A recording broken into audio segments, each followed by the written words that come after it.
أشهد أن لا إله إلا الله وحده لا شريك له وأشهد أن محمدا عبده ورسوله رب اشرح لي صدري ويسر لي أمري واحلل عقدة من لساني يفقهوا قولي واجعل لي وزيرا من أهلي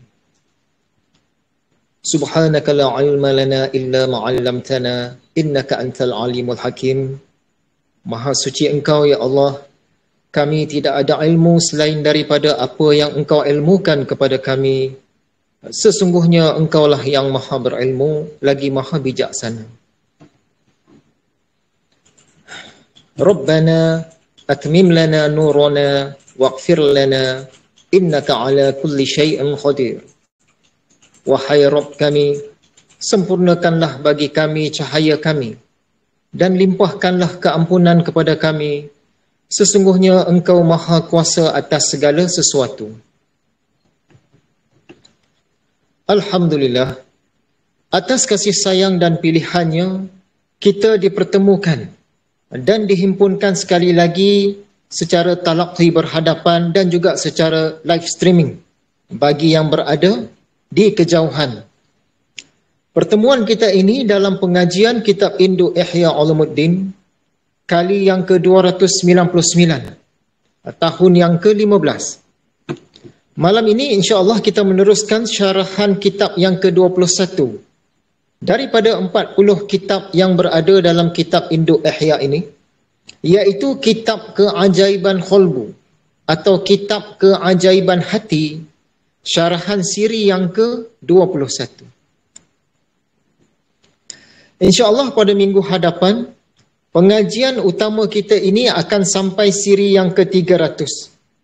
Kita bermula dengan langkah pertama pada tahun 2011 dulu dan akan sampai ke langkah yang ke-300 pada tahun 2025 ini. Jika kita tidak bermula dengan langkah pertama, tidak adalah langkah yang ke-300. Sesungguhnya perjalanan beribu batu itu bermula dengan langkah pertama. Para hadirin dan para penonton yang dikasihi sekalian, pada kuliah sebelum ini, live streaming kita termasuklah rakaman kita ada mengalami masalah. Suara pensyarah kitab tidak dapat didengar selama lebih kurang antara 15 ke 20 minit. Dalam rakaman pun tak ada. Kami yang secara talaqi ini okey je lah. Jadi kami lambat nak terperasan akan masalah tersebut. Ribuan terima kasihlah diucapkan kepada para penonton yang berusaha untuk mesej kat dalam channel Telegram Ilmu-Ilmu Imam Al-Ghazali ini. Juga yang menulis dalam WhatsApp group ikhwah dan yang mesej terus kepada saya pun ada. Tapi saya tak terbaca lah waktu tu sebab tumpu kepada kuliah dan telefon pula sedang rekod kuliah. Yang mesej kepada Zaujah Hana pun ada. Terima kasihlah semua atas segala usaha yang gigih itu. Oleh yang demikian, pada malam ini insya-Allah bahagian yang tidak dapat didengar oleh para penonton live streaming yang tak berjaya dirakam tempoh hari akan kita ulang syarah. Baiklah. Sebagaimana biasa, kita akan dahulukan imbas kembali agar kuliah kita pada malam ini lebih berkesinambungan dengan kuliah yang sebelum ini. Sekalipun sekadar imbasan ringkas, tapi pada bahagian-bahagian yang sesuai, kita akan terus memasukkan pelajaran-pelajaran baru. Kita tak tunggu habis imbas kembali baru nak masuk pelajaran baru, tak. Imbasan yang pertama, apa itu 4 tingkatan alam? Menurut Imam Al-Ghazali, dalam hal berkaitan Lauh Mahfuz dan ilmu laduni, alam ini seolah-olah ada 4 tingkatan alam. Tingkat yang pertama, alam yang ada pada Lauh Mahfuz. Tingkat yang kedua, diikuti kemudiannya dengan alam yang ada pada hakiki, iaitu alam yang sebenar yang kita lihat hari ini. Yakni alam yang dalam bentuk fizikal ini. Tingkat yang ketiga, diikuti dengan alam yang ada pada khayalan.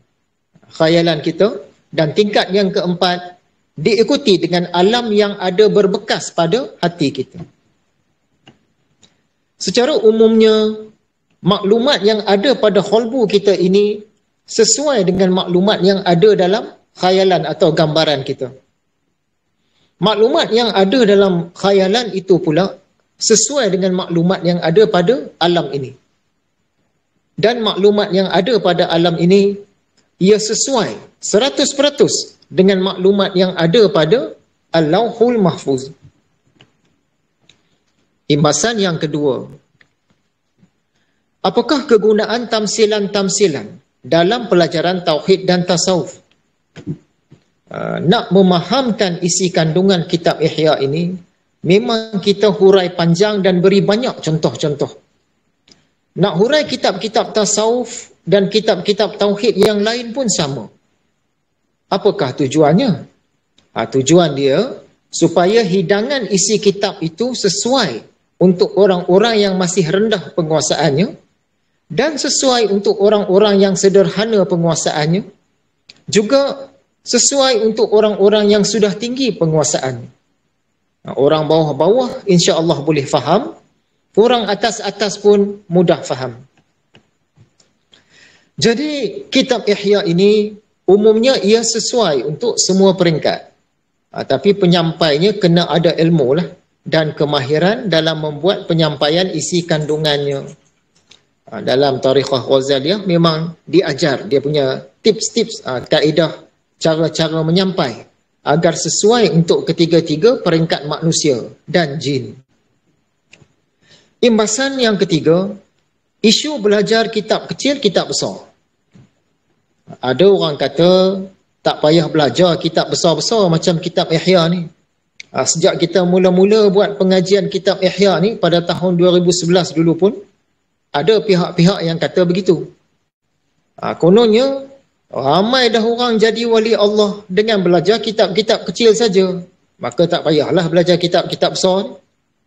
Pencerahan lanjutnya, sudah kita bentangkan dalam pengajian sebelum ini, yakni kuliah yang ke-298. Tuan-tuan bolehlah mengikuti rakamannya di YouTube pada channel yang bernama Seni Dakwah. Kesemua rakaman pengajian kitab Ihya kita ni, sejak kuliah yang pertama 15 tahun dulu tu, masih ada di sana. Artinya, tuan-tuan belum ketinggalan. Walau satu kuliah pun, masih ada peluang untuk cover semua. Imbasan yang keempat, siapakah yang berilmu laduni?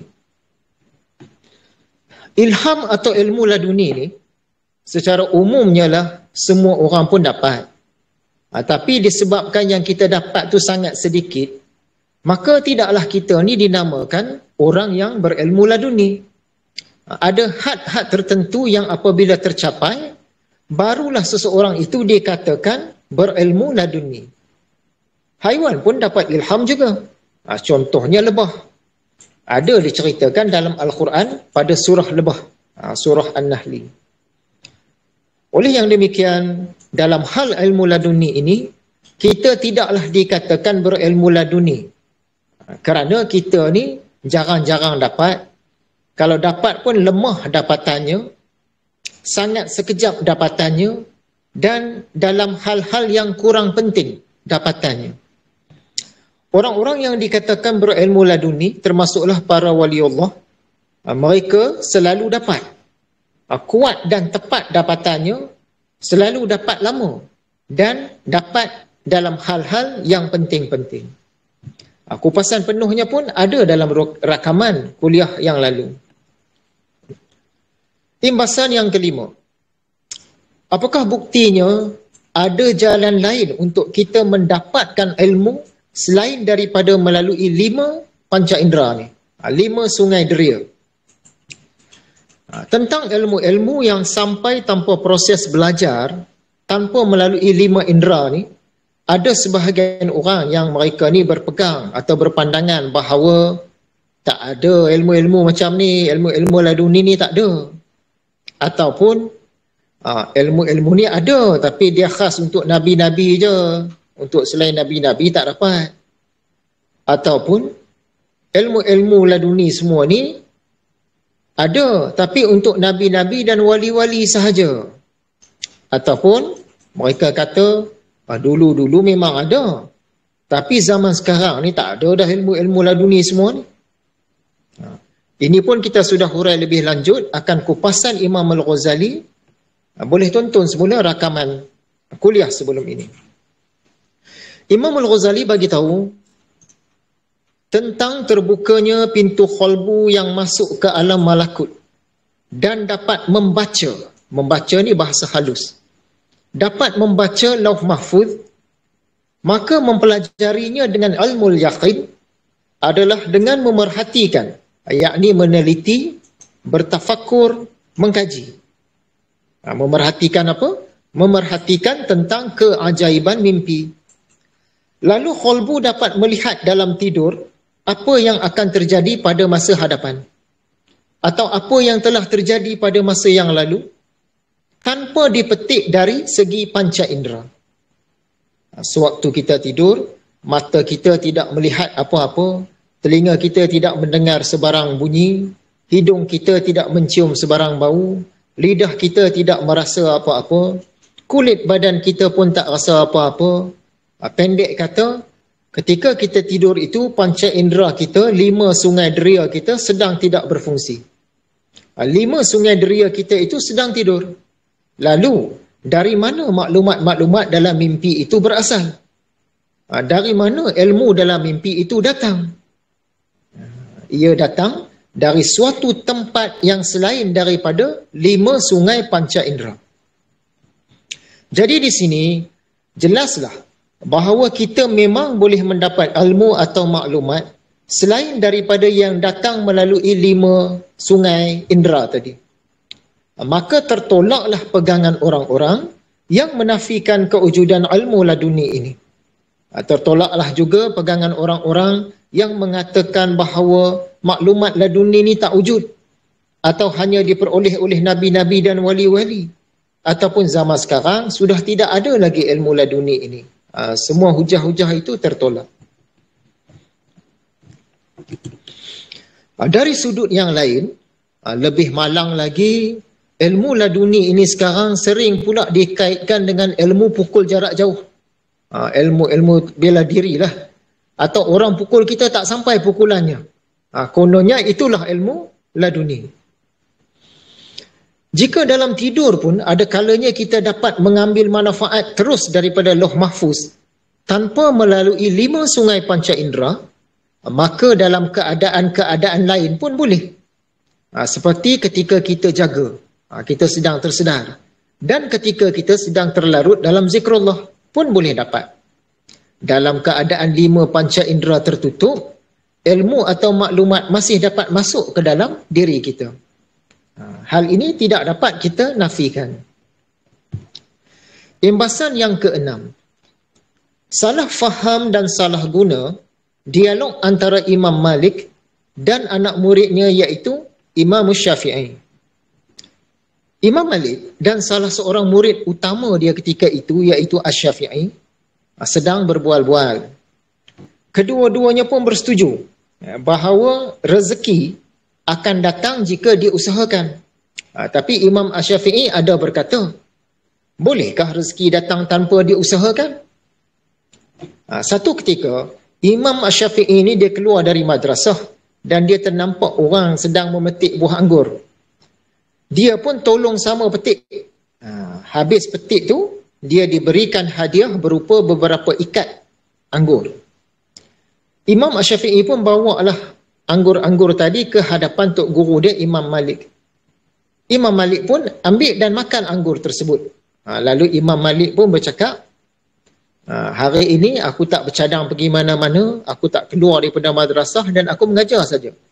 Tapi aku teringat nak makan anggur. Sekarang buah anggur ni sampai kat aku dan aku boleh makan. Jadi maksudnya rezeki pun boleh datang tanpa diusahakan. Jadi mereka pun sama-sama tertawa. Jadi, ada sebahagian orang yang salah faham atau salah guna akan dialog kedua-dua orang tokoh ini. Mereka meyakini bahawa kalau kita ni tak berusaha pun, cukup sekadar bertawakal lah. Tawakal menurut pemahaman mereka, lalu keperluan-keperluan dan keinginan-keinginan kita akan terpenuhi. Yakni kita ni akan mendapat rezeki tanpa sebab. Maka orang-orang yang berfahaman macam ini, mereka jadi pemalas ataupun suka bermalas-malas, sering berlengah-lengah, suka bertangguh-tangguh, tak mahu berusaha, kurang kuat berusaha, tidak minat berusaha, lemah keinginan dalam berusaha, dan ada pula yang sampai memandang rendah kepada orang-orang yang berusaha. Mereka ni, golongan ni, mereka tidak berasa rugi. Bahkan mereka rasa mahram mereka itu adalah lebih tinggi. Kalau mereka tak pergi belajar, mahram tinggi. Tidak pergi berguru, mahram tinggi. Tidak bekerja, tidak berkerjaya, tidak meneliti kitab-kitab, tidak bertindak menyelesaikan masalah-masalah yang datang, melainkan hanya duduk diam menunggu saja. Jadi mereka kata itu mahram tinggi. Ajaran-ajaran yang bermasalah, mereka memang suka menggunakan kisah Imam Malik dan Imam Asy-Syafi'i ini sebagai hujah sandaran mereka. Jadi apabila dikatakan kepada orang-orang yang malas bekerja ni, pergilah cari kerja, cari rezeki, takkan nak duduk macam ini sahaja. Jawab mereka, alah, macam kisah Imam Malik dengan Imam Syafi'i lah. Kalau Allah nak bagi rezeki, kita tak pergi bekerja pun boleh dapat. Tawakal je. Kata mereka kan. Contoh lagi, apabila dikatakan kepada orang-orang yang malas ataupun lemah usaha untuk mencari ilmu-ilmu agama, korbanlah sikit masa tu, carilah guru-guru agama, pengajian-pengajian, tambahlah ilmu-ilmu. Apa kata mereka ni? Alah, macam kisah Imam Malik dengan Imam Syafi'i lah. Kalau Allah nak bagi ilmu, nak rezekikan ilmu kepada aku tak pergi guru, tak belajar pun, akan tetap dapat ilmu juga. Aku tawakal aja. Jadi mereka sandarkan kepada kisah Imam Malik dan Imam Asy-Syafi'i. Dalam kuliah yang lepas, kita sudah jelaskan pembetulan dan pemurnian terhadap isi kandungan pengalaman dan dialog antara Imam Malik dan anak muridnya Imam Asy-Syafi'i itu. Tuan-tuan boleh rujuk semula rakamannya, di sana kita betulkan salah guna dan salah faham ini. Imbasan yang ketujuh, bagaimanakah tawakal burung? Tawakal burung ini ada disentuh dalam hadis yang dibicarakan oleh Imam Malik dan Imam Asy-Syafi'i. Hadis yang dipetik itu mengatakan, seandainya kalian bertawakal kepada Allah dengan sebenar-benar tawakal, nescaya Allah akan memberikan rezeki kepada kalian sebagaimana Dia memberikan rezeki kepada burung yang pergi dalam keadaan lapar lalu pulang dalam keadaan kenyang. Ini pesan Rasulullah sallallahu alaihi wasallam. Jadi sebenar-benar tawakal tu macam mana? Bukan tawakal yang biasa-biasa ni, tapi sebenar-benar tawakal. Sebenar-benar tawakal itu adalah sebagaimana tawakalnya berburung. Umumnya burung-burung ni mereka berusaha dari pagi sampai ke petang dan mereka tidak duduk sahaja menanti di dalam sarang. Banyak juga orang yang tersalah faham atau tersalah guna ataupun dia sengaja menyalah guna untuk kepentingan-kepentingan tertentu. Kononnya mereka bertawakal macam burung. Lalu mereka ni tidak mengusahakan apa-apa atau ada berusaha tetapi dengan usaha yang lemah. Sebahagian daripada mereka pula jadi bermalas-malas, mudah putus asa, mudah menyerah, tak mahu berberat-berat kepala memikir dan berusaha, cepat berhenti dalam melaksanakan sesuatu pekerjaan. Ada masalah sikit dia, setakat ni je lah, dia mudah, cepat mengalah dan sebagainya. Seperti itukah yang dikatakan tawakalnya burung? Tentulah tidak, kerana burung-burung mereka tidak duduk di dalam sarangnya sepanjang hari. Bahkan burung-burung ni dia keluar berusaha sejak awal pagi lagi sampailah ke hujung petang dekat senja tu. Lebih kurang 12 jam. Itulah tawakal burung. Mereka berusaha keras, cari makanan, cari pasangan, berolahraga, terbang ke sana kemari, menguatkan dan menyihatkan tubuh badan mereka, cari hiburan, bermain-main dengan burung-burung yang lain untuk melatih daya menyelamatkan diri, bertahan dan berkelahi. Burung-burung keluar mencari dengan susah payah. Burung-burung ni kena berhujan, kena berpanas, dikejar pula oleh burung-burung pemangsa, dilastik pula oleh budak-budak, cedera, terkena angin ribut, kipas angin, benda-benda kenderaan dan sebagainya. Inilah termasuk tawakal burung yang dikatakan sebenar-benar tawakal. Kemudian burung-burung ni sepanjang hari itu pula biasanya tidak pulang ke sarang dia, melainkan jika dia nak bina sarang, nak perbaik sarang, atau mengeram telur, ataupun nak bagi makan anak-anak, ataupun ketika burung-burung ni tak sihat, masa tu dia balik ke sarang.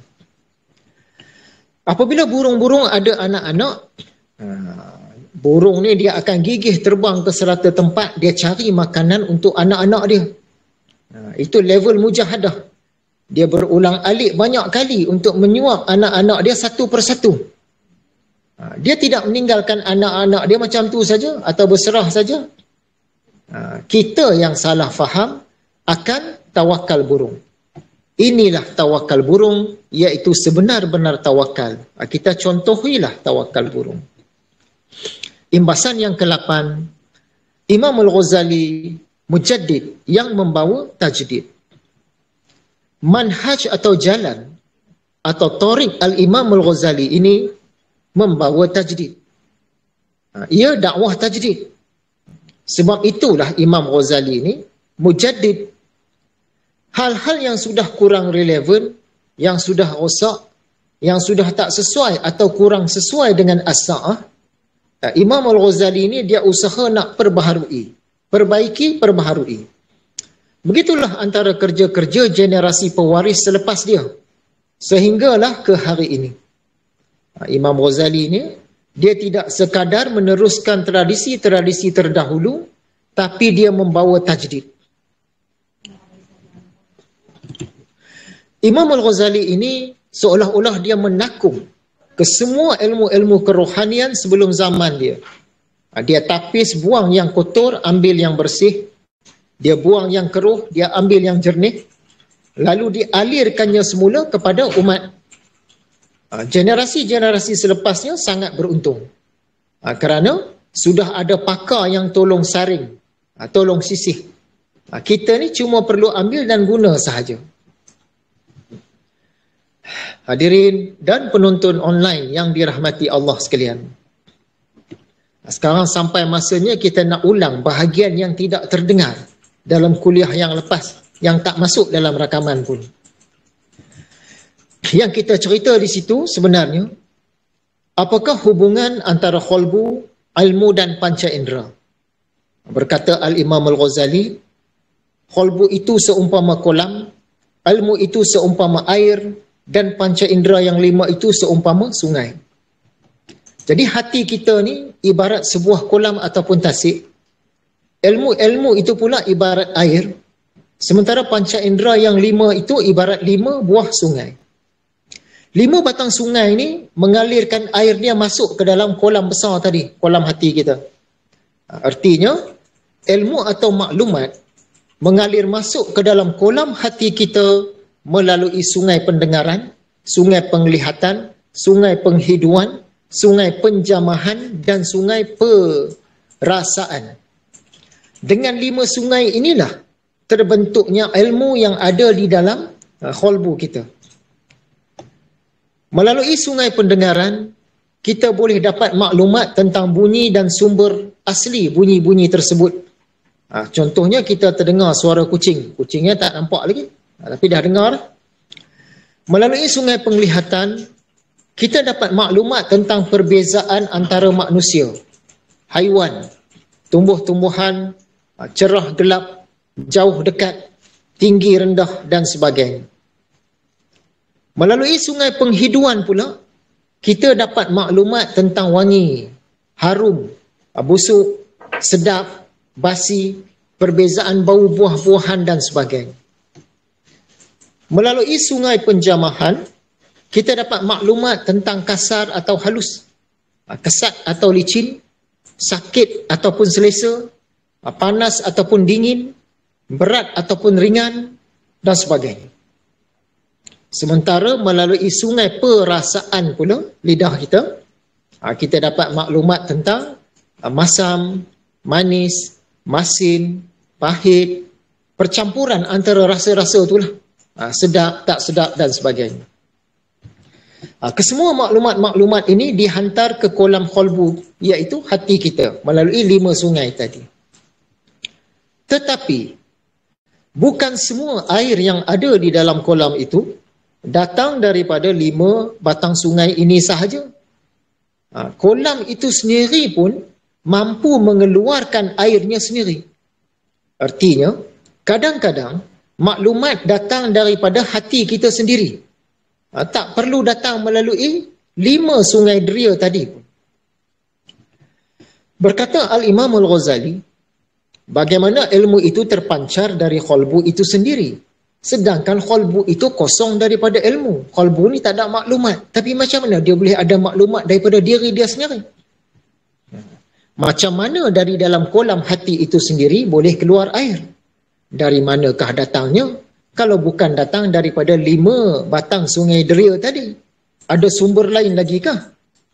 Sebenarnya, di dalam ataupun di bawah kolam atau tasik itu sendiri ada mata air. Dari dalam qalbu kita sendiri pun ada sumber maklumat. Air yang dari dalam atau dari bawah kolam itu adalah lebih jernih, lebih bersih, lebih berkualiti, lebih berkhasiat dan lebih hebat daripada air yang datang daripada 5 batang sungai tadi. Ada kolam yang mata airnya selalu keluar. Ada hati-hati yang selalu dia dapat maklumat yang macam itu. Ada kolam yang mata airnya sesekali keluar. Ada kolam yang mata airnya jarang-jarang keluar. Maksudnya, ada hati qalbu yang selalu dapat ilham, ada qalbu yang sesekali dapat ilham, ada pula qalbu yang jarang-jarang sangat dapat ilham. Kata Al-Imam, lalu terpancarlah air dari bawah kolam itu. Air itu lebih jernih dan berterusan. Bahkan kadang-kadang melimpah dan lebih banyak. Dalam kata lain, bukan semua ilmu atau maklumat datang daripada 5 batang sungai deria sahaja. Ada ilmu atau maklumat yang datang daripada kolam hati kita sendiri. Ilmu atau maklumat inilah yang disebut sebagai ilham atau laduni. Inilah ilmu yang diperoleh tanpa proses belajar. Imam Al-Ghazali menyatakan, ketahuilah bahawa hal ini termasuk sebahagian daripada keajaiban rahsia qalbu, keajaiban rahsia hati. Sesuailah dengan nama tajuk kitab kita yang ke-21 ini dalam kitab Induk Ihya ini, iaitu Kitab Keajaiban Qalbu atau Kitab Keajaiban Hati. Keajaiban qalbu. Apabila kita ni tak mengambil tahu, maka kita jadi tak tahulah tentang keajaiban hati ni. Kita jadi tak faham, tak sedar, maka tak adalah tindakan. Maka tak adalah peningkatan. Bagi orang-orang yang tidak belajar atau belum belajar, termasuklah kita zaman remaja, zaman budak-budak dulu, apabila disebut keajaiban qalbu, walaupun kita tak minat nak ambil tahu, orang cerita tentang keajaiban qalbu, kita tak minat pun. Tapi dalam hati kecil kita ada juga terlintas walaupun sekejap, sepintas lalu. Antara lintasan-lintasannya, orang ni cerita tentang keajaiban qalbu. Qalbu tu apa benda? Apa kaitan qalbu dengan hati? Apa yang ajaibnya qalbu kita ini? Penting sangat ke nak ambil tahu tentang keajaiban qalbu ni? Perlukah kita bersibuk-sibuk dengan qalbu ni sampai nak kena berguru, nak kena belajar bagai ni? Macam mana nak tahu keajaiban-keajaiban qalbu ni? Apa gunanya kalau kita tahu keajaiban-keajaiban qalbu ni? Apa faedahnya? Nak bawa ke mana? Berdasarkan lintasan-lintasan awal ini, maka wujudlah beberapa golongan manusia dan jin. Satu golongan Mereka yang mendapat lintasan-lintasan pertanyaan ini dalam hati mereka, kemudian mereka abaikan saja. Mereka anggap hal ini tak adalah sampai ke tahap penting. Jadi tak sampai perlulah untuk mereka ambil tahu lebih lanjut.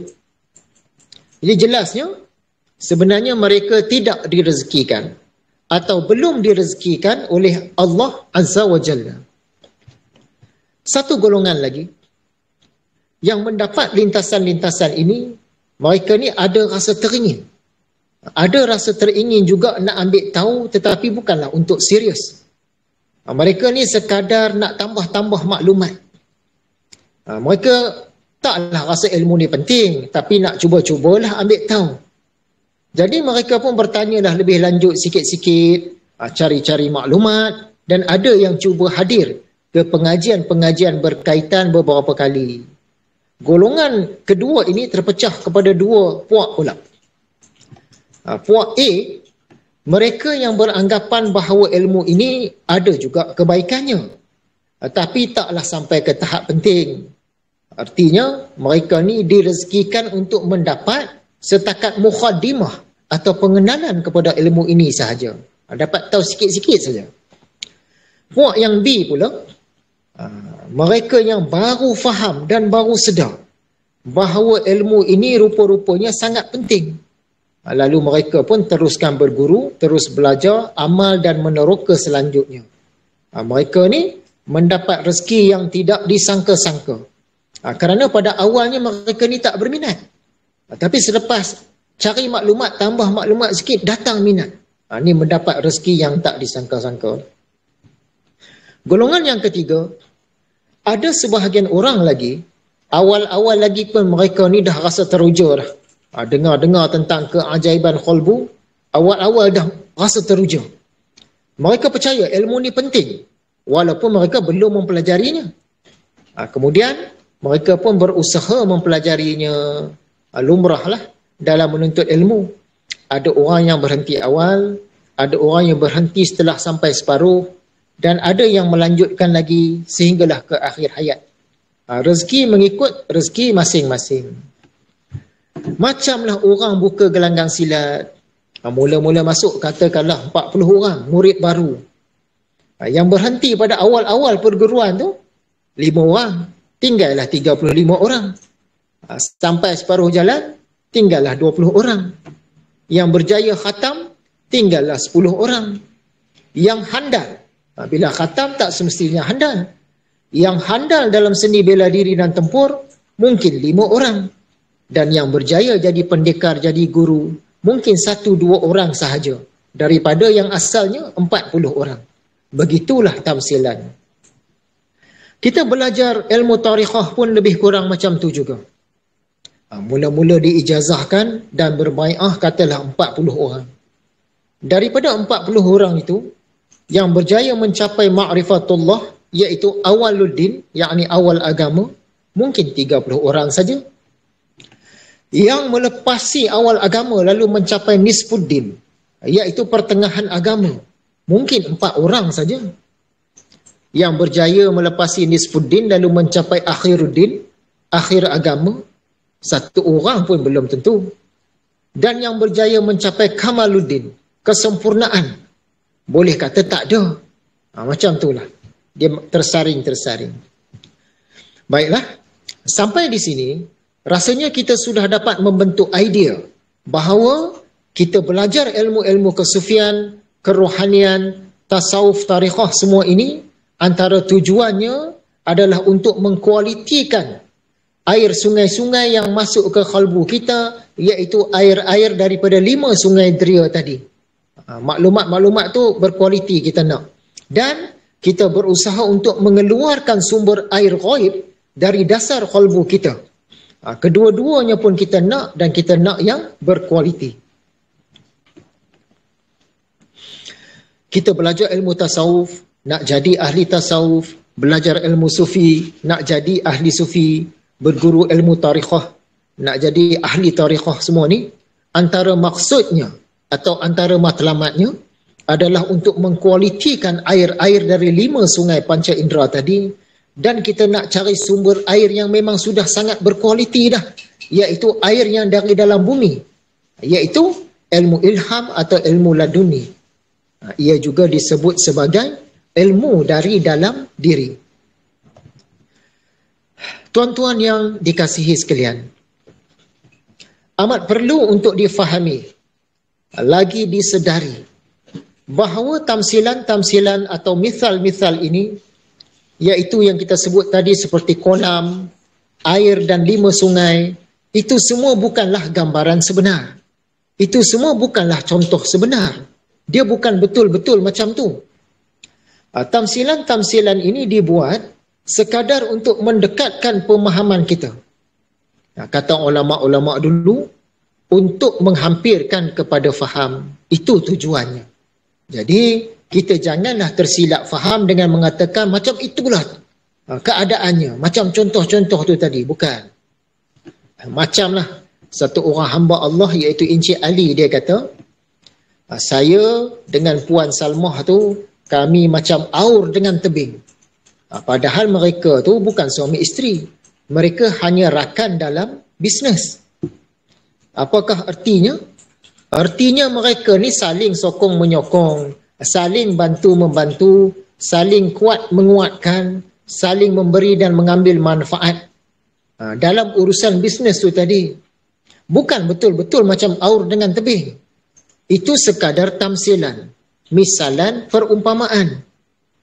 Ungkapan atau peribahasa itu sekadar untuk menghampirkan atau mendekatkan kepada pemahaman betapa eratnya hubungan mereka dalam saling bantu-membantu dalam urusan perniagaan tadi.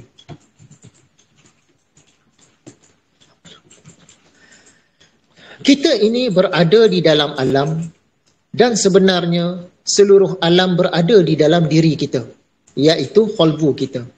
Begitulah antara keajaiban qalbu kita ni. Kita melihat lautan luas terbentang, nampak langit luas memayung, nampak gunung ganang tinggi menjunjung. Semua itu masuk ke dalam biji mata kita ni. Ia ada dalam mata kita. Tapi mata di kepala kita ini, ia hanya nampak benda-benda yang pernah dijangkaunya saja, yakni yang pernah dilihatnya sahaja. Sebenarnya mata di kepala kita ini dia lemah berbanding dengan mata qalbu atau mata hati kita. Mata hati ni, benda-benda yang ia tak pernah lihat pun dia boleh nampak. Benda-benda yang mata kepala tak boleh jangkau pun mata hati boleh jangkau. Itu yang dikatakan umumnya seluruh alam ini berada dalam qalbu kita. Cuma kekuatan atau ketepatannya berbeza-beza antara individu. Namun rata-rata orang tak peduli ataupun kurang peduli akan sumber air ghaib yang di dalam bumi di bawah dasar kolam qalbu itu. Kebanyakan orang hanya tumpu kepada 5 sungai zahir, iaitu 5 sungai indera tadi. Jadi hal ini merupakan satu kerugian yang amat besar bagi orang-orang yang sudah mendapat tahu, sudah faham dan sudah sedar. Banyak orang lebih suka mengumpul maklumat. Lalu mereka berasa okey, berasa puas hati, berasa cukup dengan keadaan sebegitu, dan ada juga yang berasa hebat diri. Mereka ni dengan maklumat yang banyak mereka kumpulkan, mereka berasa selesa dan puas hati apabila dapat memperkatakan tentang ilmu itu kepada orang lain, dapat mencelah perbualan orang lain dalam keadaan diri dia ada tahu, ada lebih tahu, ada banyak tahu. Mereka hebat pada bercerita, tetapi mereka sendiri tidak mencapai pun matlamat ilmu-ilmu yang mereka ceritakan tersebut. Jika mencapai pun tidaklah sebanyak mana. Padahal yang lebih penting adalah melaksanakan tindakan atas dapatan maklumat-maklumat tersebut. Barulah cepat, barulah dapat, mudah naik maqam dan darjat. Secara umumnya, kalau kita dapat ilmu, terus usaha amal, buat, terus bertindak, terus berubah walaupun dalam hal-hal yang kita tak minat. InsyaAllah akan cepatlah sampai ke matlamat. Dapat ilmu, tapi kalau banyak tunggu, banyak tangguh, tak mahu buat, mana yang tak minat, tak mau buat, akan lambatlah menuju matlamat. Mungkin kita tidak berjaya mencapai matlamat akhir pun. Tapi matlamat akhir itu kerja Allah. Dalam wilayah ketentuan Allah. Kita tak boleh bersibuk-sibuk bahagian itu.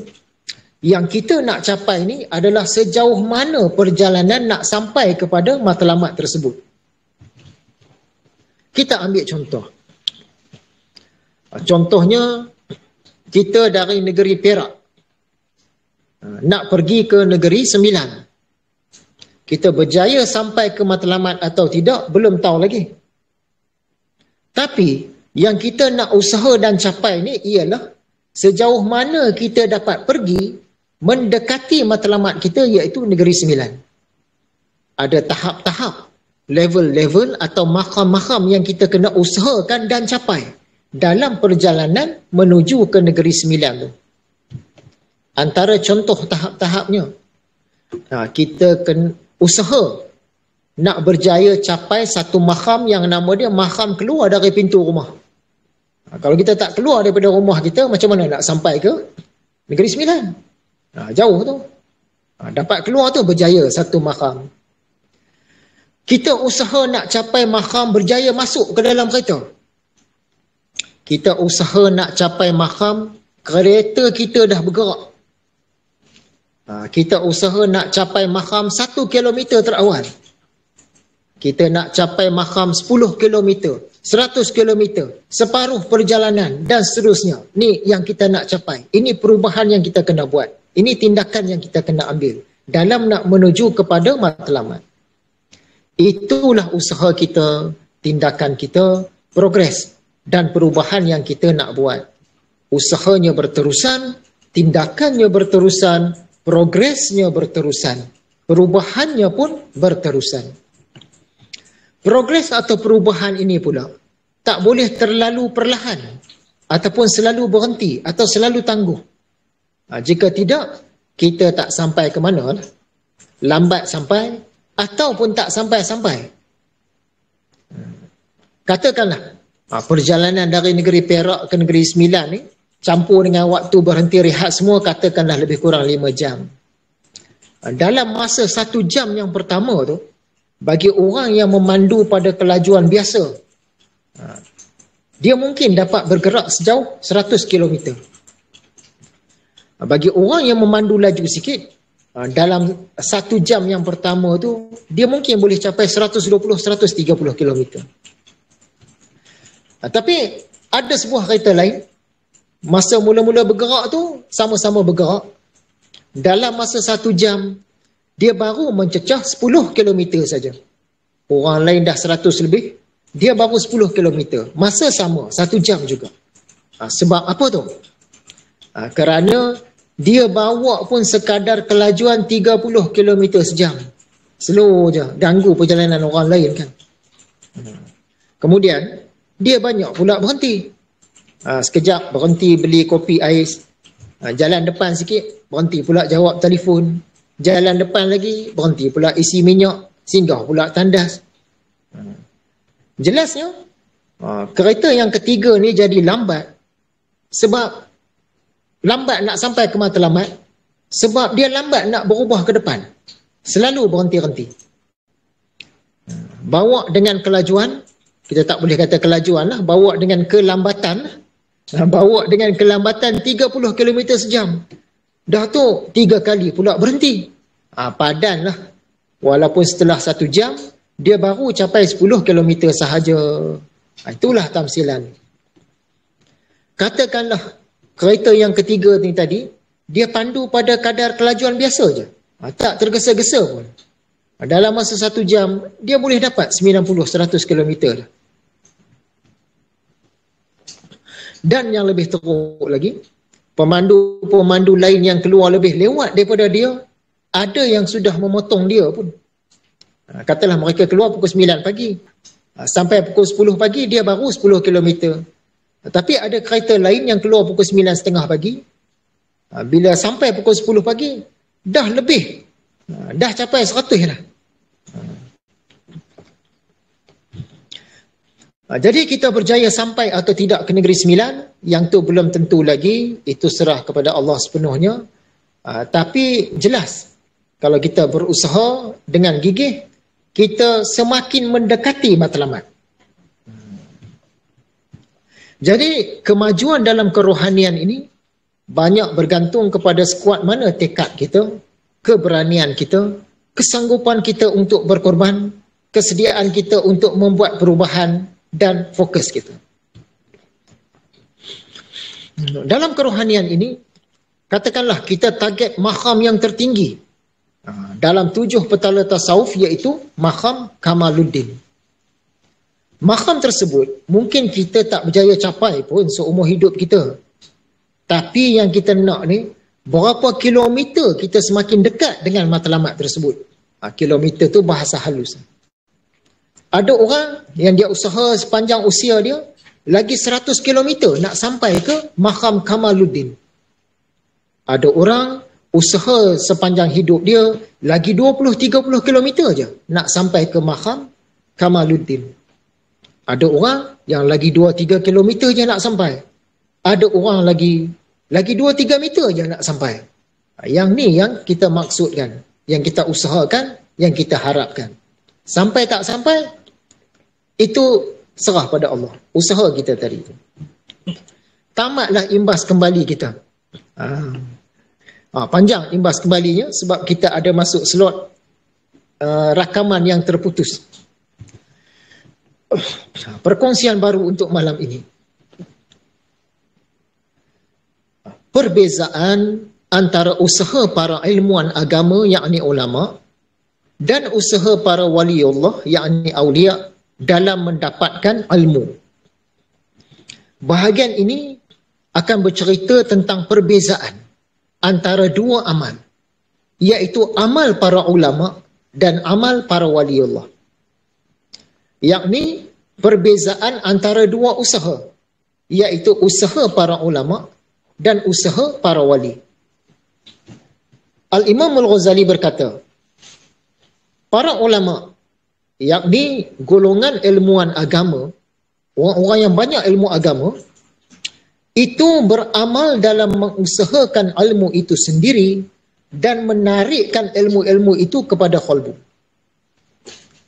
Manakala wali-wali itu beramal, yakni berusaha pada mencemerlangkan qalbu, mensucikan, membersihkan dan mengilatkannya qalbu tadi. Jadi bagi golongan ilmuwan atau golongan ulama, untuk mendapatkan ilmu, mereka ni belajar, membaca, mengkaji, muzakarah dan sebagainya. Bagi golongan wali-wali Allah pula, untuk mendapatkan ilmu, mereka ni membersihkan dan menggilap qalbu sampai cantik bersinar. Lalu tertariklah ilmu itu kepada qalbu itu dengan sendirinya dan jatuh melekat pada qalbu. Bagi ilmuwan agama, untuk mencantikkan cermin hati, mereka berusaha melukis, mewarna dan menggambar pada cermin itu. Maka cantiklah cermin. Namun bagi para waliullah pula, untuk mencantikkan cermin hati, mereka membersihkan dan menggilapkan cermin hati itu. Lalu cermin hati itu menangkap apa yang Allah pancarkan kepadanya. Maka cermin hati itu jadi sangat indah dengan ilmu-ilmu yang ditangkapnya itu. Kita ambil misalan. Ibaratnya ada dua orang ahli seni lukis. Satu orang seniman dari alam Inggeris. Sekadar satu contohlah. Dan satu orang lagi seorang seniman dari alam Melayu. Mereka berdua ni diletakkan di dalam sebuah bilik yang dinding bilik itu diperbuat daripada cermin. Di tengah-tengah bilik itu ada satu tirai. Seniman Inggeris diletakkan di sebelah kiri bilik. Manakala seniman Melayu tadi diletakkan di sebelah kanan bilik. Maksudnya mereka ni tak boleh saling melihat. Dan kedua-duanya dikehendaki melukis cermin dinding supaya jadi cantik. gunalah sebarang kaedah pun. Yang seniman Inggeris, dia lukislah dinding sebelah dia, seniman Melayu, lukislah dinding di sebelah dia. Jadi, seniman Inggeris tadi pun, dia bawa bermacam-macam peralatan melukis dan pelbagai warna yang ganjil-ganjil, warna yang pelik-pelik, yang hebat-hebat. Tapi, seniman Melayu pula, dia tak bawa sebarang peralatan melukis ataupun warna. Apa yang dia bawa? Dia sekadar membawa alat-alat pembersih dan pengilat. Setelah cukup masanya, kedua-dua orang seniman itu pun keluar, lalu tirai pun diangkat. Alangkah cantiknya dinding di sebelah seniman Inggeris tadi. Dengan bermacam warna semua dia buatkan. Tetapi alangkah lebih cantiknya dinding di sebelah seniman Melayu tadi. Mengapa terjadi sedemikian? Terjadi sedemikian kerana dinding cermin di sebelah seniman Melayu tu, dia dah gilap. Jadi sangat bersih, sangat licin dan sangat berkilau. Sampaikan ia dapat memberi nilai tambah kepada imej-imej yang terpapar padanya. Cermin sebelah seniman Melayu tadi, dia dapat menangkap pemandangan yang di dinding sebelah kiri, yang sebelah buatan seniman Inggeris tadi. Lalu terpaparlah imejnya di dinding sebelah kanan, sebelah Melayu. Bahkan lebih cemerlang lagi rupanya. Yang asalnya lukis tadi pun tak berapa cantik. Yang tadi ni lebih cantik lagi sebab dia menggilap cerminnya. Maka fahamlah kita bahawa cara ilmuwan agama atau ulama-ulama banyak mendapatkan ilmu adalah melalui cara seniman Inggeris tadi. Manakala cara wali-wali Allah mendapatkan ilmu banyak melalui cara seniman Melayu tadi.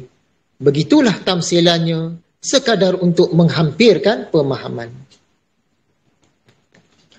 Kolbu kita ini ibarat cermin atau batu permata baiduri, tempat jatuhnya ilmu-ilmu yang dipancarkan oleh Allah Subhanahu Wa Taala daripada Lauh Mahfuz.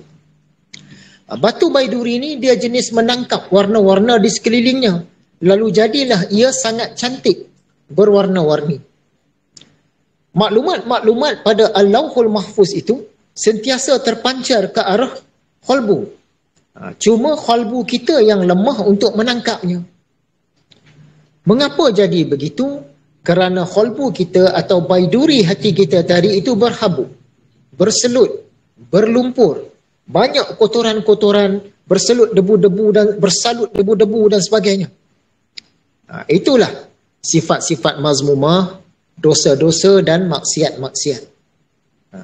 Antara sifat-sifat mazmumah, contohnya niat tak ikhlas, kuat dengki, cinta dunia, menolak zuhud, boros, pengecut, sombong atau meninggikan diri, kuat nafsu pada makan minum, kuat nafsu pada pakaian dan perhiasan, kuat nafsu pada kenderaan-kenderaan, suka terburu-buru buat keputusan, gelojoh, pemalas, pengotor, mudah tak puas hati, sensitif tak kena tempat, selalu berburuk sangka dan sebagainya.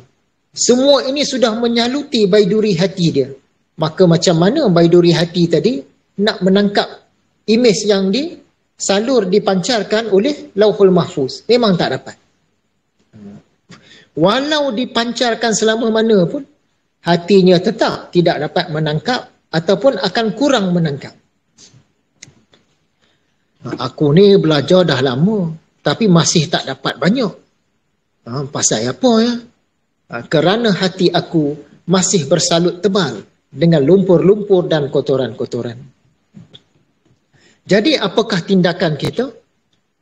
Yang pertama, kita teruslah menambah ilmu-ilmu melalui 5 sungai deria dan kita usahalah bersihkan hati, jernihkan hati, kilatkan hati untuk mendapatkan ilmu-ilmu selain daripada 5 sungai deria. Air sungai yang jernih ni, apabila kita lihat kepadanya, kita terasa macam nak masuk ke dalam dia, rasa macam nak menyelam. Sebab jernih sangat air sungai tu.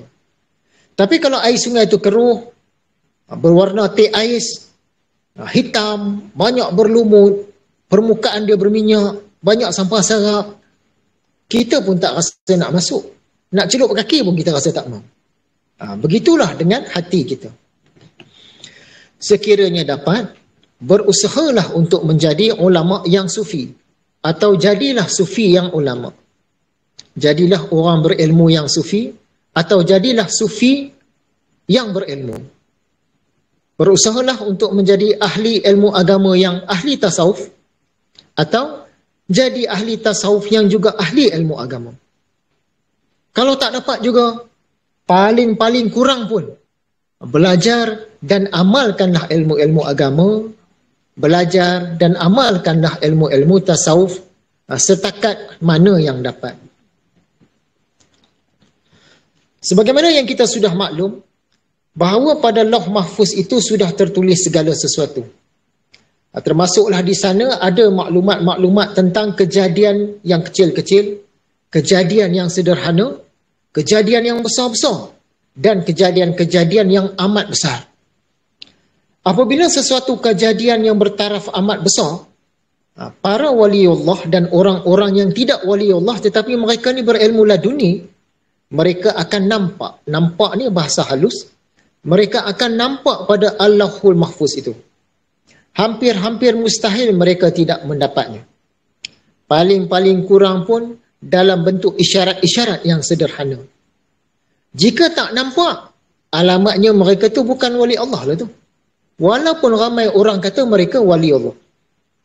Mereka tidak tergolong dalam kalangan orang-orang berilmu laduni lah tu. Walaupun ramai orang anggap mereka tu berilmu laduni. Jadi Allah sudah tolong saring. InsyaAllah bahagian ini akan kita sentuh dalam pengajian-pengajian yang akan datang. Kata Al-Imam Al-Ghazali, berlebih kurangnya tingkat kebahagiaan adalah menurut berlebih kurangnya ma'rifah dan iman. Dalam kitab Mishkatul Anwar, satu lagi kitab Imam Al-Ghazali, ada dia cerita. Kitab ini sudah pernah saya syarahkan kepada ahli rumah saya, dan kemudian syarahan yang lebih baru dimulai oleh Ustaz Zul Al-Ghazali. Secara ringkasnya, setara mana makrifah dan tauhid kita di dunia ini, setara itulah tingkat kita di dalam jannah nanti. Orang yang rendah makrifah dan tauhidnya, maka rendahlah kedudukannya, walau sebanyak mana pun amalan-amalan fizikalnya semasa di dunia. Dan orang yang tinggi makrifah dan tauhidnya, dia berpeluang mendapat kedudukan-kedudukan yang tinggi-tinggi, sekalipun amal-amal fizikalnya kurang.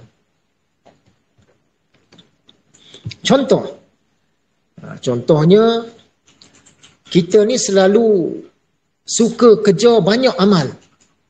Kita sangka dengan banyak amal maka banyaklah ganjaran. Macam orang mendulang emas, sekadar contoh.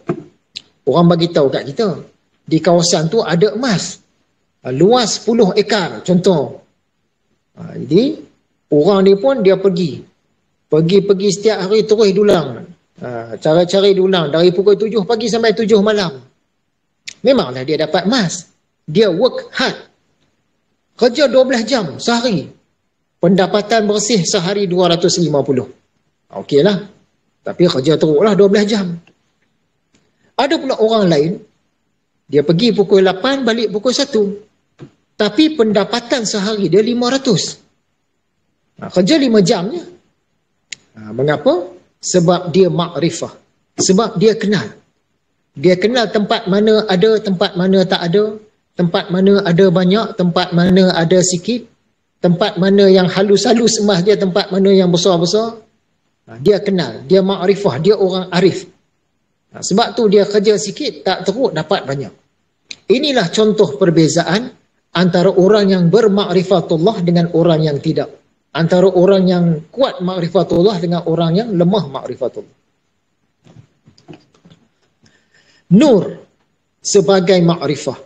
Cahaya sebagai makrifah. Berkata Al-Imam Al-Ghazali, makrifah itu nur. Orang-orang mukmin tidak berlari menemui Allah selain dengan nur mereka. Allah Ta'ala berfirman, nur mereka berlari di hadapan dan di kanan mereka. Al-Hadid 12. Dalam riwayat oleh Tabrani dan Daraqutni, yang mana riwayat ini adalah sahih jika diukur dengan syarat-syarat Imam Bukhari dan Muslim, dikatakan di akhirat nanti ada orang-orang yang nurnya, atau dalam bahasa kita cahayanya, ada orang-orang yang nurnya seumpama gunung. Ada orang-orang yang nur mereka kecil daripada gunung. Ada orang yang nur mereka sebesar pokok. Ada orang yang nurnya sebesar manusia. Sampailah turun, sampailah yang terkecil adalah kecil ibu jari kaki. Dan nur yang kecil itu pula tadi, sekejap menyala, sekejap menghilang. Sekejap cerah, sekejap gelap. Sewaktu melintas titian sirat yang gelap gelita itu, dahlah titian sirat ni halus lagi daripada rambut. Gelap gelita pula. Manusia melintas dengan kelajuan atau dengan kelambatan yang berbeza-beza, bergantung pada kadar kecerahan nur masing-masing, cahaya masing-masing. Jadi, ada orang yang masa melintas itu, dia amat laju macam kilat. Ada yang laju macam taik bintang jatuh. Ada yang laju macam kuda pacuan dan sebagainya. Sampai ada orang yang nurnya setakat ibu jari kaki tadi, mereka ini sampai merangkak. Kerana nur mereka itu sekejap menyala, sekejap terpadam. Mereka pun sekejap bergerak, sekejap berhentilah. Maka lambatlah melintasnya. Apabila orang-orang beriman melihat ada nur orang-orang yang tak sempurna, sat menyala, sat padam, maka orang-orang beriman pun berdoa, memohon agar nur mereka disempurnakan, yakni sentiasa menyala dan besar. Sebagaimana ayat yang kita bacakan pada awal-awal kuliah tadi, Rabbana atmim lana nurana waghfir lana innaka ala kulli syai'in qadir. Wahai Rabb kami, sempurnakanlah bagi kami cahaya kami, nur kami, dan limpahkanlah keampunan kepada kami. Sesungguhnya engkau maha kuasa atas tiap-tiap sesuatu. At-Tahrim 8. Semoga Allah sempurnakan nur kita. Selalulah berdoa.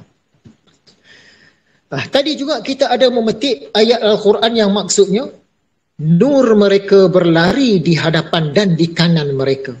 Al-Hadid 12. Timbul persoalan. Mengapa tidak disebut kiri dan belakang? Kenapa sebut cahaya mereka ni berlari di hadapan dan di kanan mereka?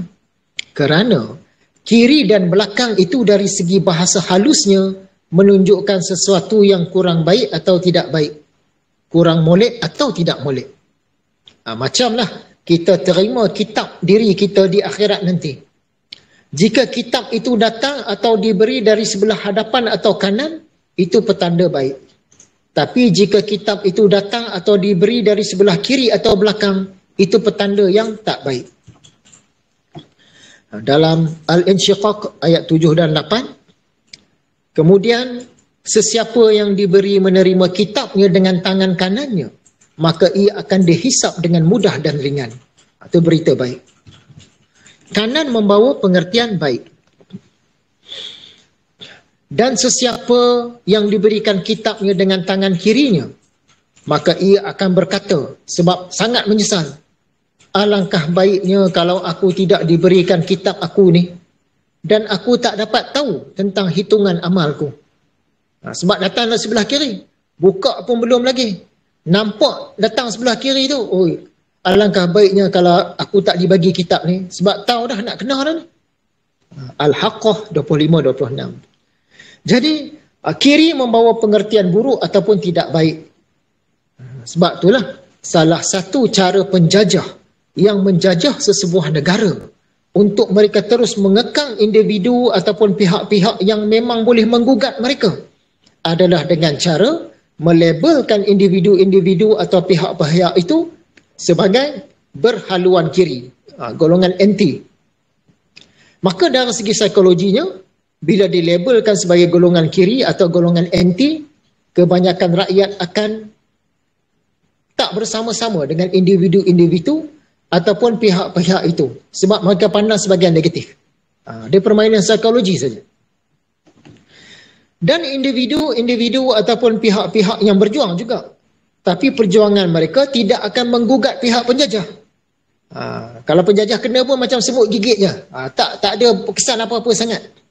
Yang ini penjajah dia akan biarkan. Golongan ini akan digelar sebagai golongan berhaluan kanan. Maka kebanyakan rakyat akan nampak golongan kanan ini sebagai bagus. Lalu sebahagian rakyat akan bersama-sama dengan golongan kanan. Padahal di sebaliknya, memang itulah yang dimahukan oleh penjajah. Kerana mereka memang bertujuan untuk mengekalkan pengaruh mereka, nak terus mengambil keuntungan-keuntungan dan mengekang kuasa rakyat dan pemimpin-pemimpin tokoh-tokoh tempatan. Dan sesiapa yang diberi surat amalnya dari sebelah belakangnya, maka dia akan meraung menyebut-nyebut kebinasaannya dan dia akan menderita bakaran neraka yang marak menjulang. Al-Insyiqaq 10 hingga 12. Belakang lagilah membawa pengertian yang amat buruk. Dalam surah Al-Kahfi ayat 49, dan kitab-kitab amal juga tetap akan dibentangkan, maka engkau akan melihat orang-orang yang berdosa itu merasa takut akan apa yang tersurat di dalamnya, dan mereka akan berkata, aduh celakanya kami, mengapa kitab ini demikian keadaannya? Ia tidak meninggalkan yang kecil atau yang besar, melainkan semua dihitungnya. Sangat terperinci. Dan mereka mendapati segala yang mereka kerjakan itu sedia tertulis di dalamnya. Dan ingatlah, Tuhanmu tidak berlaku zalim kepada seseorang pun. Al-Kahfi 49. Jadi hisab nanti memang amat terperinci. Bukan inci lagi dah. Termilimeter. Punya sangat mendalamnya hisab. Timbul persoalan lagi. Mengapa dikatakan nur kita itu berlari? Yakni berlari di hadapan dan di kanan. Antaranya, kerana nur atau cahaya itu, ia mendahului kita. Ia menyuluh jauh. Satu lagi, untuk menunjukkan kepantasan nur tersebut. Sebab itulah, ada hamba-hamba Allah yang dapat melintasi titian dengan kelajuan kilat. Sekiranya nur mereka tu tak lebih pantas daripada kilat, macam mana nak menyuluh kelajuan mereka tu? Sebab tu digunakan istilah berlari. Apa itu nur? Dalam bahasa kita, nur ni kita sebut cahaya. Tapi pengertian nur yang sebenarnya adalah lebih mendalam. Pengertian nur juga boleh berubah-ubah mengikut konteks yang sedang kita bicarakan. Dalam bicara ini, pada asasnya nur bermaksud cahaya, kecerahan, terang ataupun kejelasan.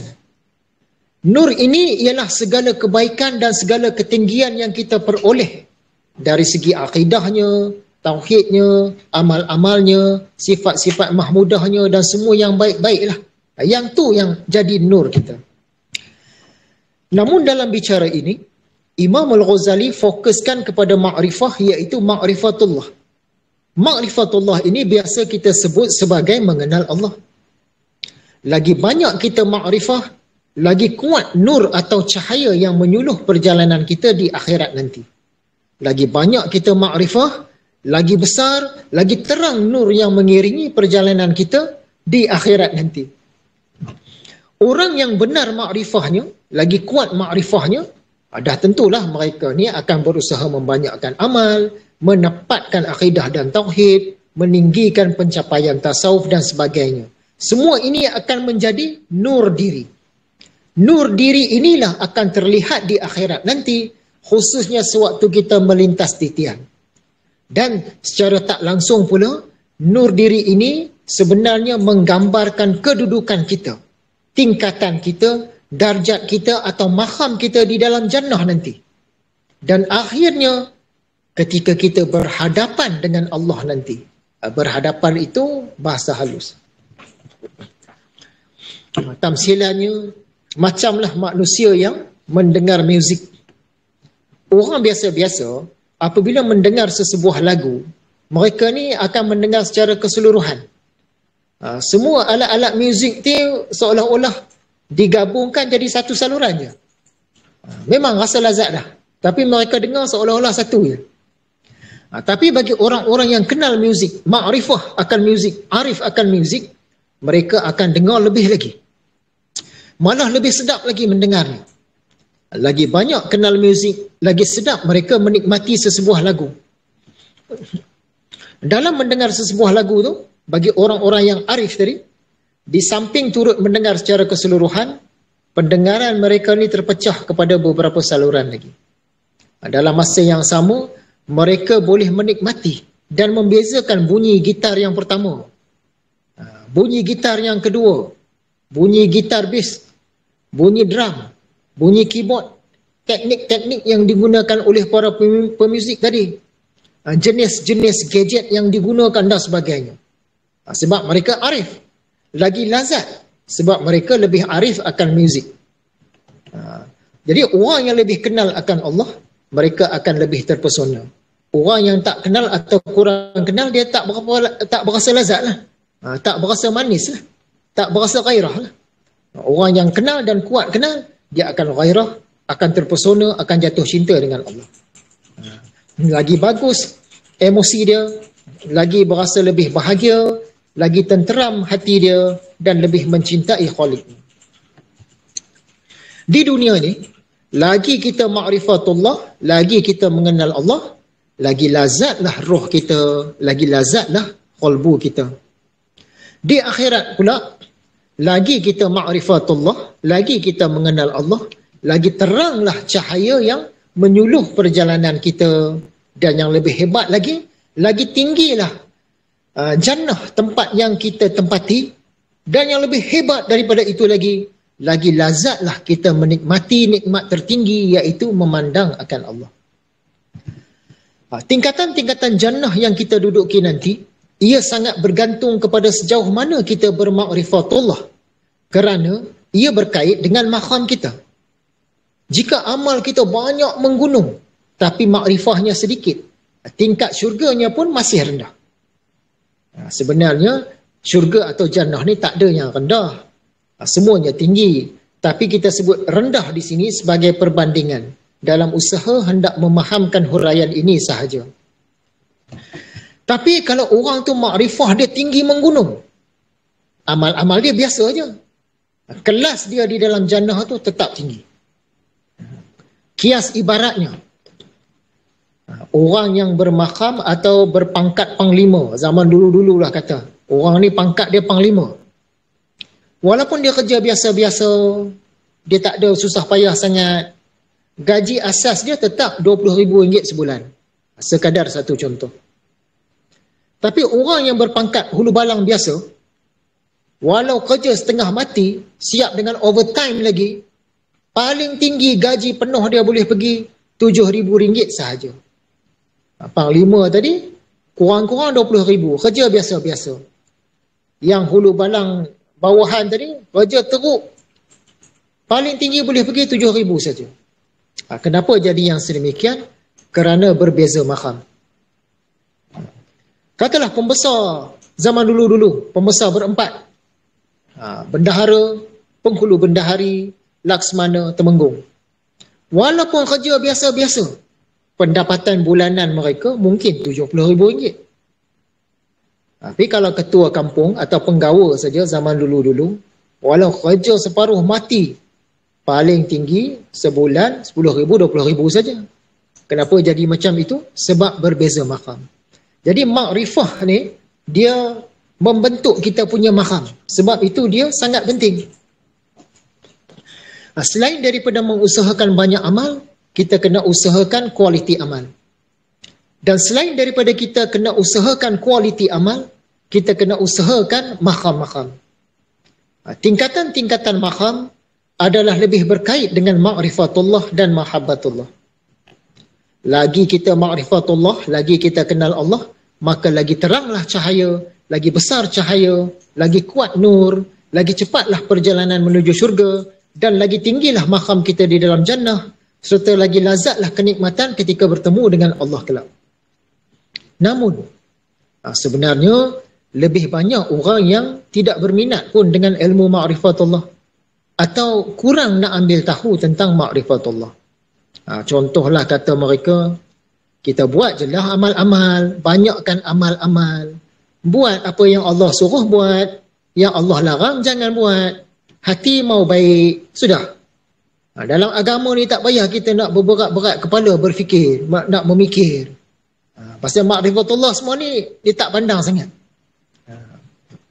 Jadi macam yang selalu kita ulang-ulang lah, kebanyakan orang matlamatnya sekadar untuk terlepas daripada neraka dan dapat masuk ke dalam jannah. Itulah matlamat tertinggi mereka. Bagi mereka itulah sehabis-habis matlamat. Asalkan dapat masuk syurga, sudah. Matlamat-matlamat seterusnya atau maqam-maqam yang lebih tinggi daripada itu, banyak yang mereka tak tahu, tak mau ambil tahu, tidak faham dan tidak sedar.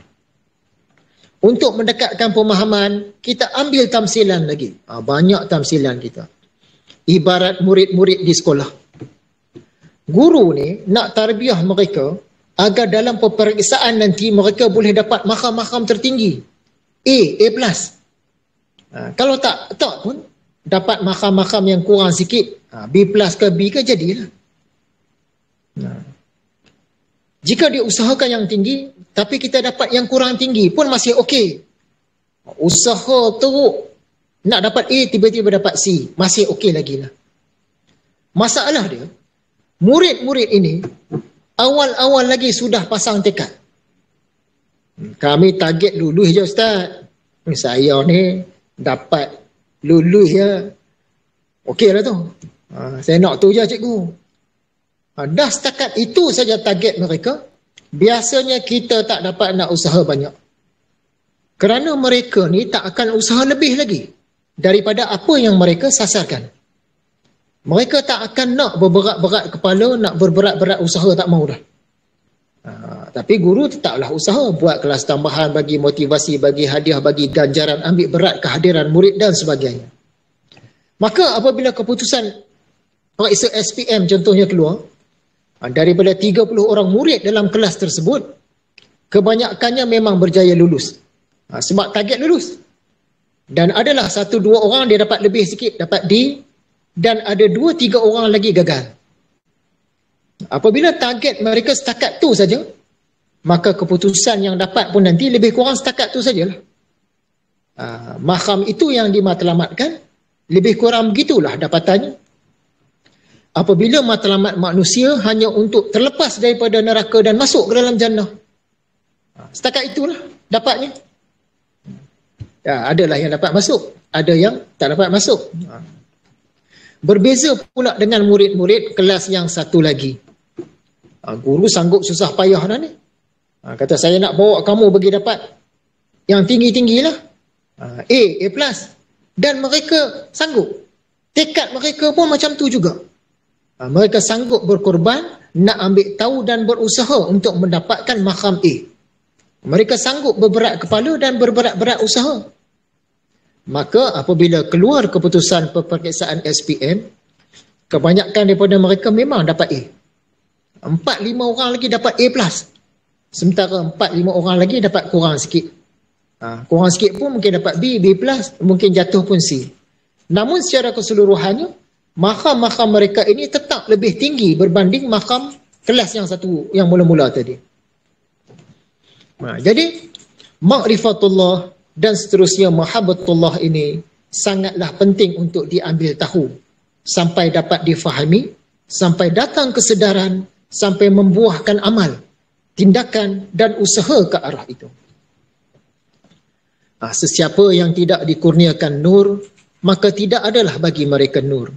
Sesiapa yang kurang dikurniakan nur, maka tidak banyaklah bagi mereka nur.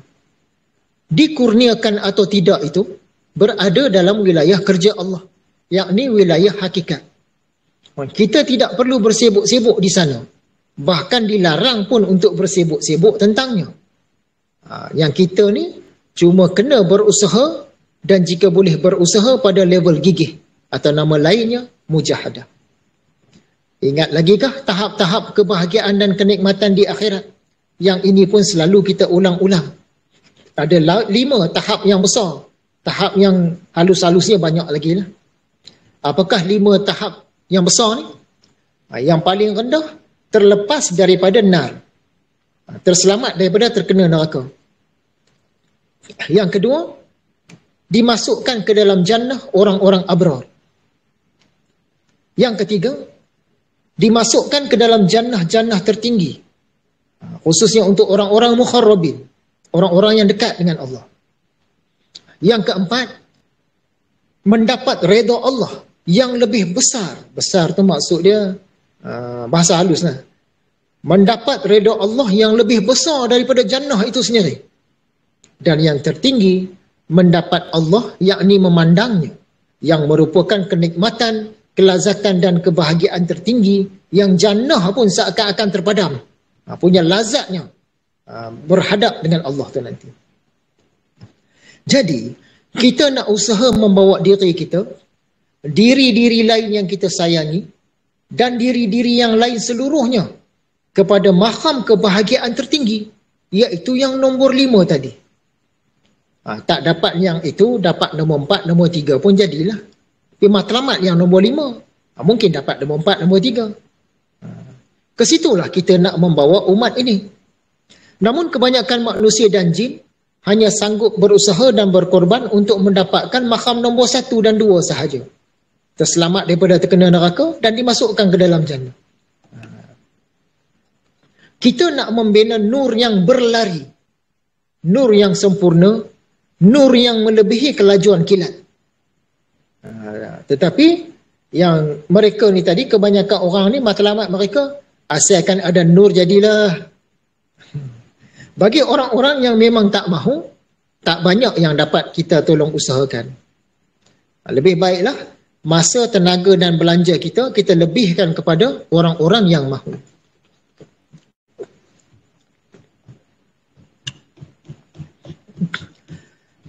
Jadi nampaknya perkongsian kita pada malam ini setakat ini sahajalah.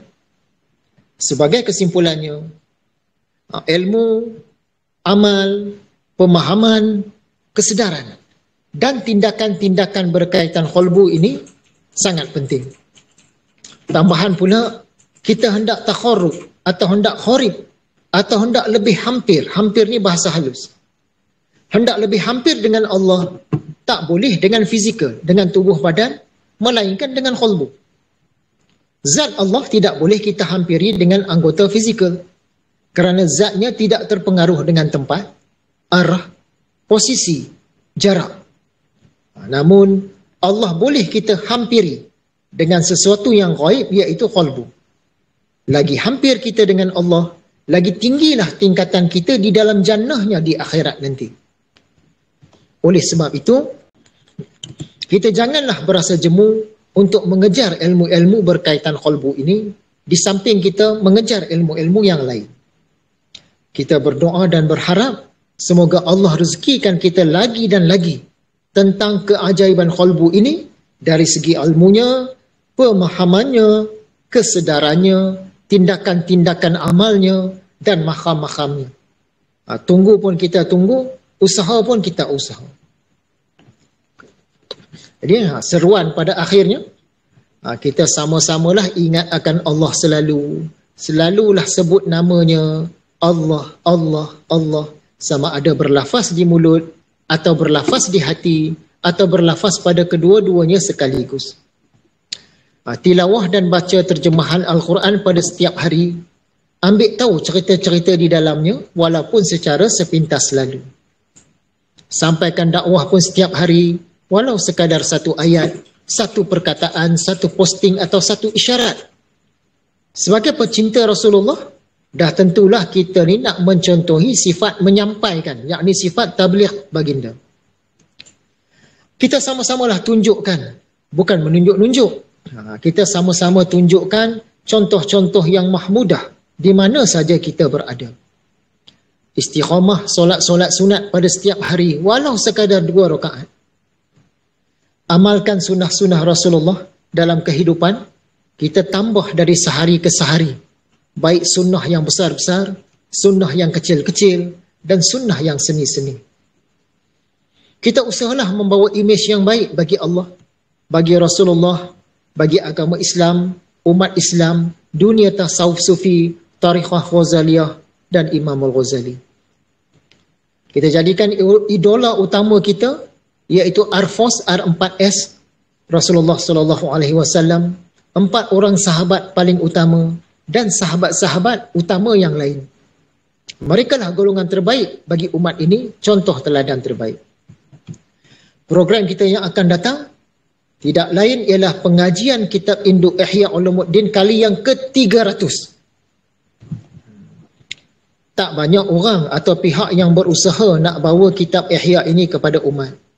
Kita lah yang tidak berapa kerat ini yang kena berusaha gigih untuk mengembalikannya ke tengah umat. Kitab Ihya ni dia kitab roh, kitab jiwa. Umumnya kita sedia maklum umat Islam hari ini seakan-akan sudah hilang roh atau jiwa mereka. Ataupun sudah sangat lemah roh dan jiwa mereka. Ataupun sudah mati pun roh dan jiwa mereka ni. Termasuklah kita. Maka kita mesti mengihyakan kembali roh atau jiwa ini. Dakwah mujaddid dan dakwah tajdid, ia tidak sekadar meneruskan hal-hal sedia ada, tetapi juga membawa tajdid, pembaharuan, pemurnian dan pengkayaan. Sekian saja. Sekiranya ada salah dan silap dan kekurangan, kami memohon banyak-banyak maaf. InsyaAllah akan diperbaiki dari semasa ke semasa. Wabillahi